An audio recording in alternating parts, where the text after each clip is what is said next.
Welcome back to the Secular Homeschool Revolution. I am your host, Ashley. This podcast is for secular progressive homeschoolers who are reimagining education unapologetically. Today, I want to talk about something that needs to be talked about more, and it should be included in your homeschool planning conversation. Third spaces. So we plan curriculum and figure out how to make co-ops work if you're in one. You plan field trips. We do the math and the reading, the science, the history, and the electives. But we do not always ask, where does my kid get to exist outside of home and outside of academics? Because for homeschool kids, I do think that question matters. And as I've evolved in my own homeschooling journey and been a community leader, I definitely think third spaces should be included in your planning. And I think it's appropriate to bring up this topic now that a lot of us are in the summer and we're planning. So a third space is a place that is not home and it is not school. It is a place where people gather, build relationships, and feel a sense of belonging. For adults, that might look like the gym or the coffee shop or joining a book club or being in a mutual aid space.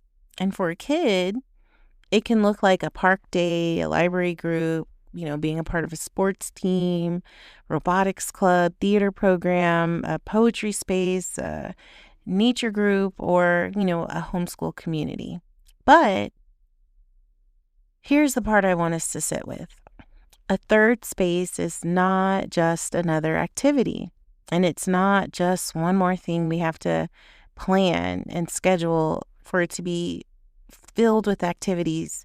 A third space, a real one, it gives kids room, right? To be known, to explore themselves, to not being focused on getting grades and feedback or managed, and not turned into like a teachable moment or a lesson plan.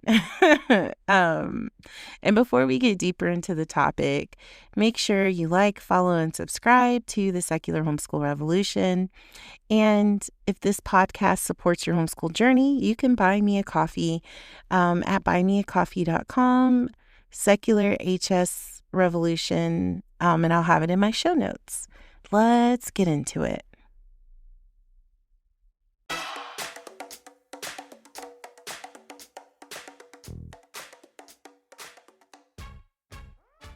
So let's start here. The world is not very kid-friendly.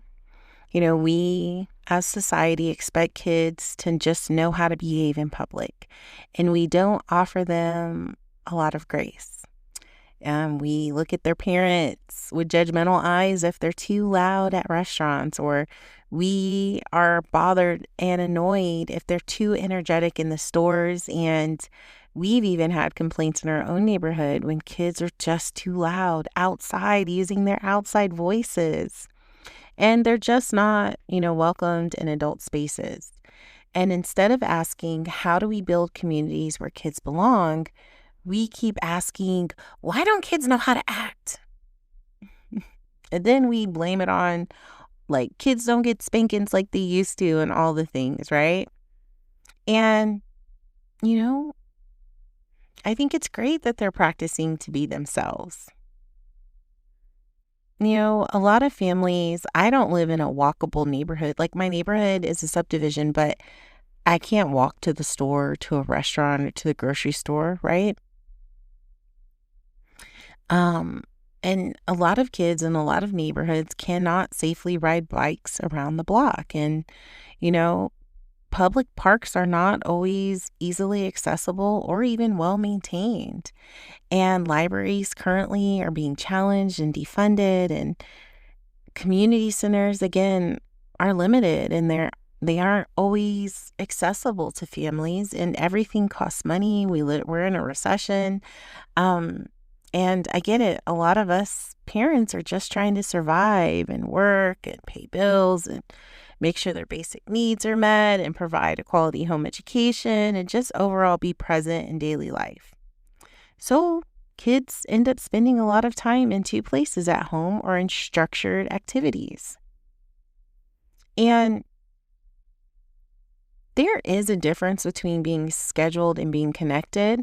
And there's a difference between being enrolled and having belonging. And homeschool kids definitely need that belonging piece.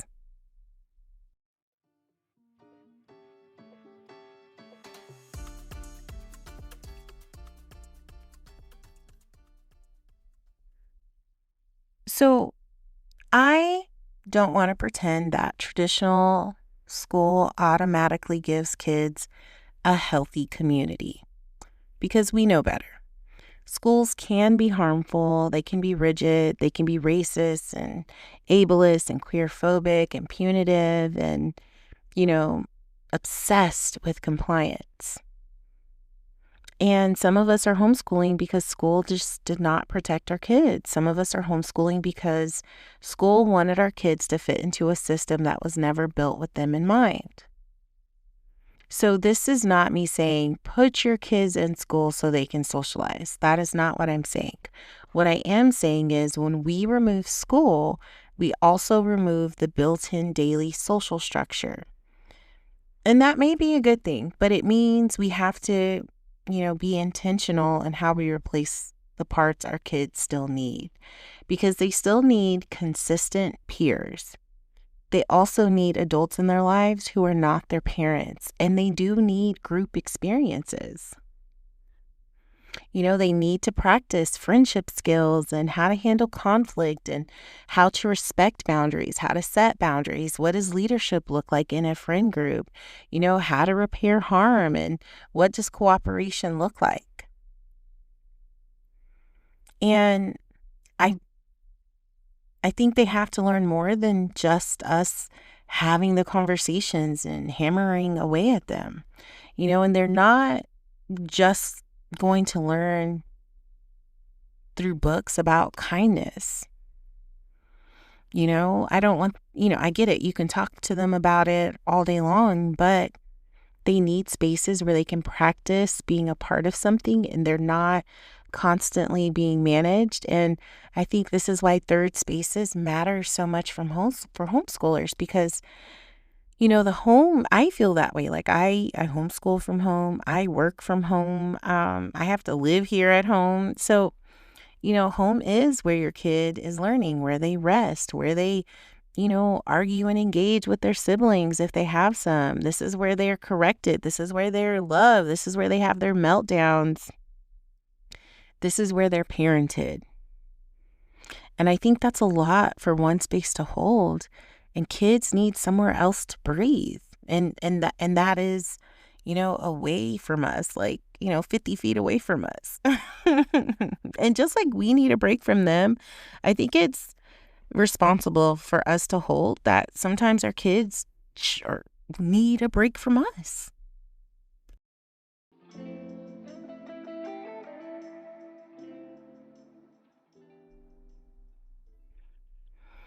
A third space is not the same as an extracurricular. And I think, or what I've seen is that I think this is where homeschool parents get tripped up.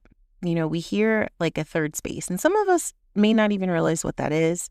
And some of us immediately think, okay, I need to sign my kid up for more stuff, whether it's dance or soccer, art class, robotics, theater, co-op, nature club, library events, martial arts. And I get it. Some of those absolutely can be third spaces, but not every activity is a third space. Some activities are transactional. You got to show up, you got to pay. Your kid participates, and then you leave. But nobody knows your family. Nobody notices when your kid is present or absent. Nobody's builds a relationship beyond the activity itself. This does not mean that the activity is bad, but it's just not a third space. A third space allows relationship. It has familiarity. It has room for your kid to grow into themselves. And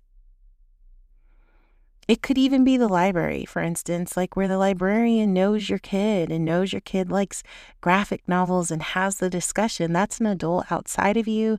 This is where a kid gets to talk in their lane about something they're excited about and they're practicing the skills, or if their coach notices that they're getting more confident, like the coach is having that relationship with your kid. And, it's nice if they can go to co-op and have inside jokes with kids their age and their community. It is about your kid not just attending something, but actually belonging. And that's the difference.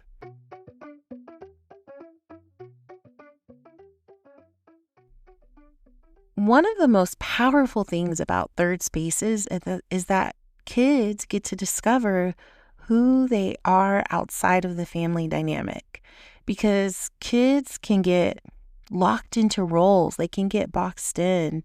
There could be the responsible one, the sensitive one, the loud one, the shy one, the difficult one, the easy one, the creative one, the one who struggles, the one who always needs help. But in a third space, they don't have to live in that box, and they get to try on something new. The quiet kid might become the leader during a group project, or the anxious kid might find their people in theater, or, a kid who hates writing might start creating comics with friends. And I think for teenagers, it's especially important because for a teen who started shrinking themselves, it can be hard to pull them out of that. But when they find a space where they do belong and they don't have to explain every part of who they are and just exist, I think that's special.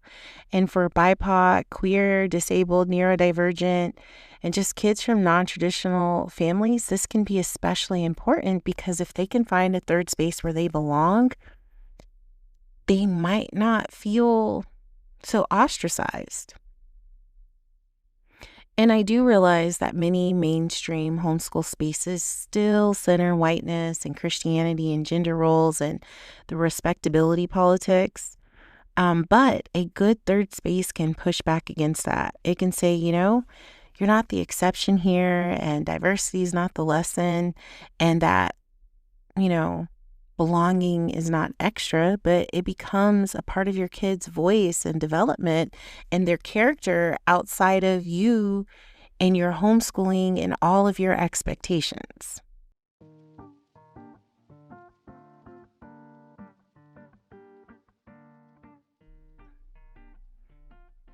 So third spaces do teach social skills without making everything socialization or having to prove a point about the narrative of homeschoolers and socialization.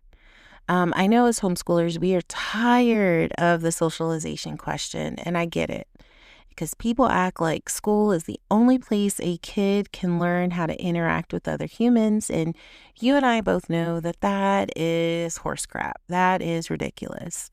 But I do think we need to be honest with ourselves and have an honest conversation, because socialization doesn't automatically happen just because we got our butts out of the house. And seeing your kid stand next to another kid at the library, or having a very, short, quick, surface level conversation is not the same as building a friendship.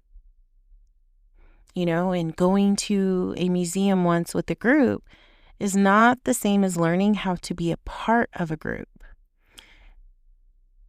And I get it. A lot of us like to say, well, my kid, knows how to talk to people of all ages. Yes, that is great. But kids also need peer relationships. They need to practice the messy stuff. And it is uncomfortable because we as homeschool parents are so close to it. So we got to back up and we got to let them experience the messy, cringe, uncomfortable stuff. Because there are lessons to be had and natural life consequences that they need to experience, because no matter how we feel how good a book or a documentary is, it is not the same as like a lived, learned experience, especially in the social hierarchy, social consequences of life. And we need to, get our heads out of our butt and understand that. They need to learn how to negotiate who gets to choose the game, or, what happens when somebody feels left out. How do you repair harm? How do you join a conversation that is already happening? Or like, how do you handle setting a boundary, or how do you handle someone crossing your boundary? What else? Oh, how do you share space with people who are different from you?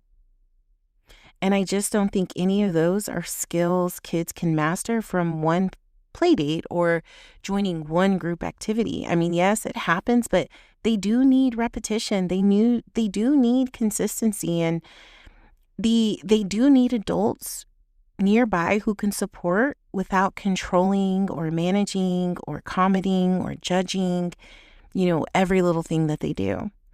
And I think this is what a healthy third space can offer. It's not the forced socialization or, you know, the short conversation, and it's not the go play and figure it out, but they are getting supported community practice.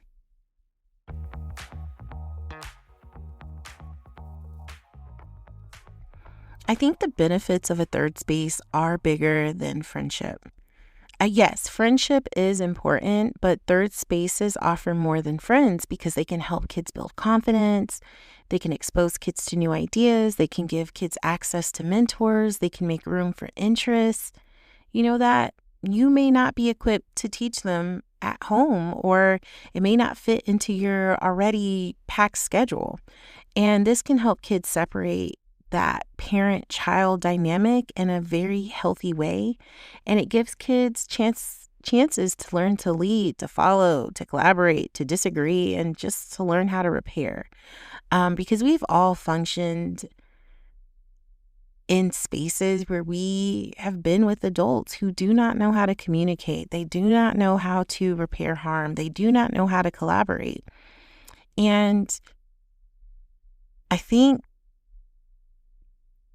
that is something those adults probably could have practiced in a third space. I mean, I don't know their history, but you know how hard it is to work with those people. And also, a third space helps kids understand that community is not just a concept, but it is a practice. And for, secular progressive homeschoolers, it does matter, because we cannot say we are raising justice-centered kids if they have never had to practice being in community with real people or without us managing them.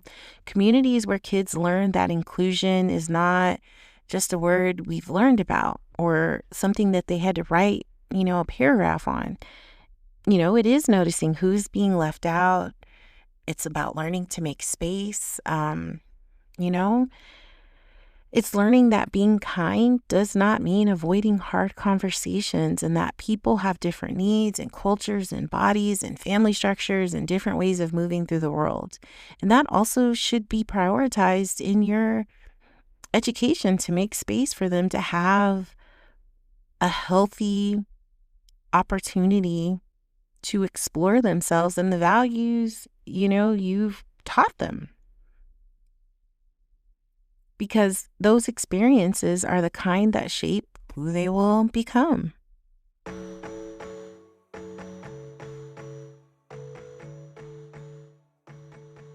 Can there be downsides to a third space? Yes, we're going to be honest, yes, because third spaces are just not these magic, unproblematic places, right? There's downsides to everything. The first one is access, or a lot of spaces cost money, so you got to deal with your budget. And even with free spaces, right? It's time, it's gas, it's transportation, it's energy, it's scheduling.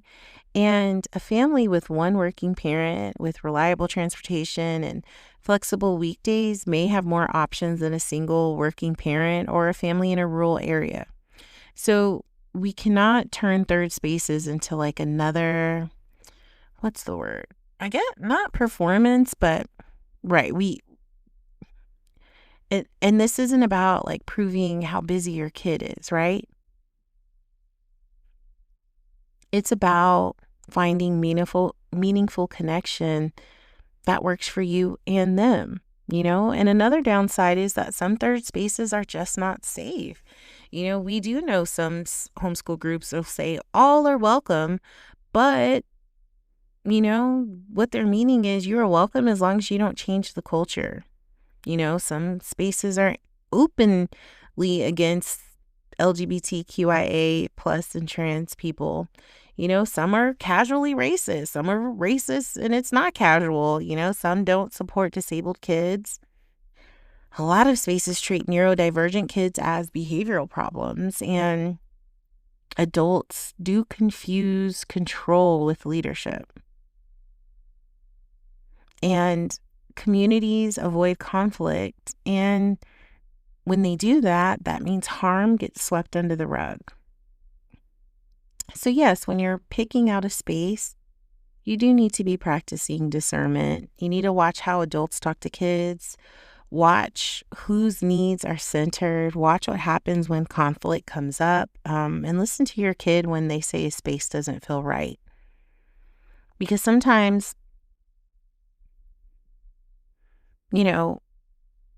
more isn't always better, and just to, force something isn't always productive. And understand, sometimes your kid may need some downtime before they can show up socially. And the goal is not to create I don't want you to think of a third space. Like if they're already in some activities where they're not building meaningful relationships in that way, that doesn't mean to jam pack their schedule, but, openly seek and try new things, because the goal is for them to be able to develop a connection.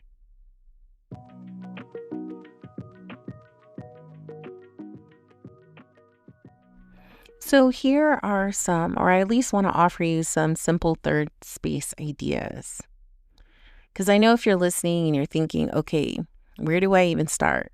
You can start with your library. If they have a tween drop off or a tween hour, don't sit over there by them. Sit out of sight, sit in the car, let them have space. I think, and it helps if you go to the same branch regularly. And let your kids get comfortable asking questions, finding books, joining events, and just recognizing, familiar faces. You can try a consistent park date. Go to the park consistently. It doesn't have to be this huge production, but a regular rhythm where the kids, they know they will see each other again. Look for community centers, rec centers that offer age appropriate things. I know our rec center offers a tween club. They offer a teen club. They do Legos for 5-year-olds to 8-year-olds, and they're free. You just have to have the transportation to get there. They also have art classes, and the art classes are broken up in the different age groups. And then the classes we've participated, they have been the same consistent kids once they do the sign up. So check out your local rec centers. And if you can't find the space, create a small one. I know. That's one more thing I added to your plate. You can do once a month, a monthly board game meetup. Let the kids play. You don't have to be involved. Do a teen coffee hangout or a nature walk or, a picnic day in the park. Bring your art supplies and chill day at the park or something. It really doesn't have to be fancy to be meaningful. And there is a lot of power in community spaces, even when it is simple, as long as it's consistent and welcoming.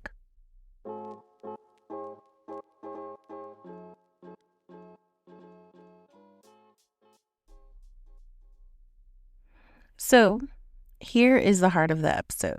Homeschool kids do not just need curriculum.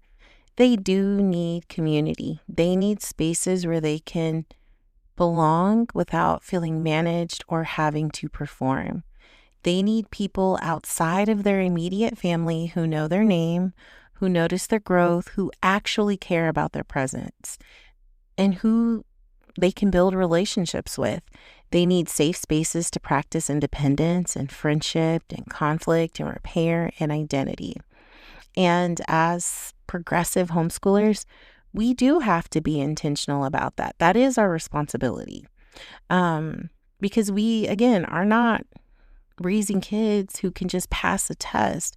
We are raising kids who know how to live in the world, and that's part of the launching, right?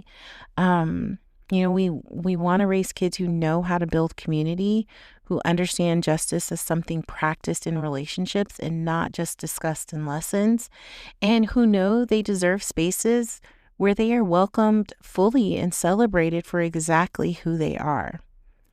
So this week, I do want you to look at your homeschool rhythm and ask, where is my kid's third space?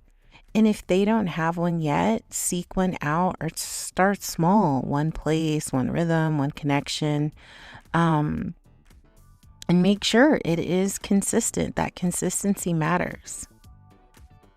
So thank you. Thank you for listening to the Secular Homeschool Revolution. Make sure you like, follow, and subscribe so you do not miss future episodes.